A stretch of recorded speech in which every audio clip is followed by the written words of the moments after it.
And I guess I keep bringing this up, but I thought that, you know, Zoje's stage in this and the novel itself, it does a really good job of taking advantage of, we've kind of already talked about it a little bit, but like the burden of motherhood as kind of like a horror story topic. I think it's very creative. I think it's very well, because you know the Omen, even like we need to talk about, Kevin talks about this a lot since I've been reading it, like the mother in that is very much kind of Sylvia Plath style, like, you know, I never really didn't really understand what I was getting into kind of thing, wasn't what everybody said it would be kind of stuff. But yeah, like this kind of burden of motherhood.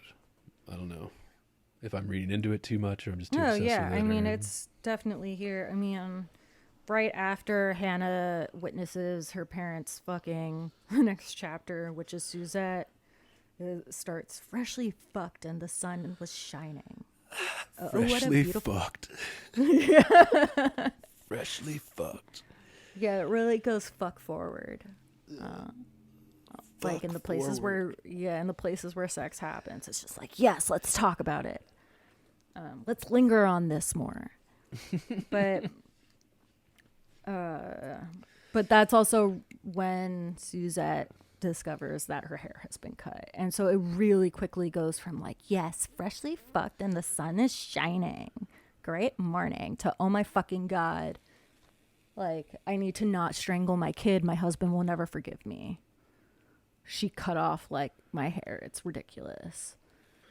And then that's a fear. She has to get it cut short because the child ruined her hairstyle, and she wasn't sure if her husband would like her hair short. So she was like also, you know, self-conscious and all that kind of stuff. But like, yeah, so like your child's doing horrific things to you, like, and then more so than usual, right? If we're talking about the burden of motherhood, it's usually not this horrific or this extreme with like a problem child trying to kill you.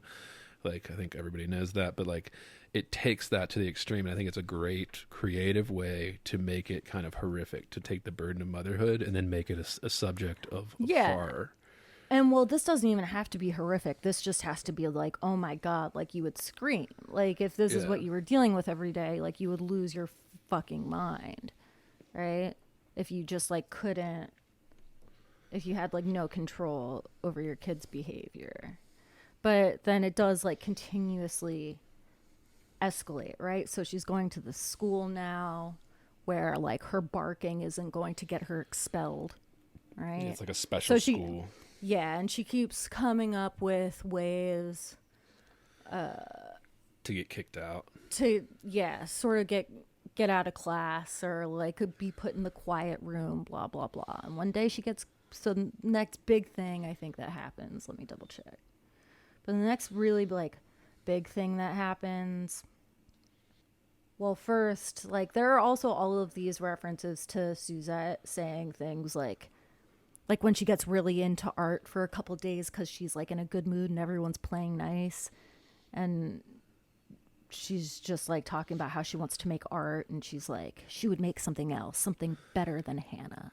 Kind of Right. rediscovering her passions that Yeah. were taken away from the burden of And I might be motherhood. Yeah. conflating two moments here, but like, yeah, she keeps referring to like, I'll make something better than Hannah.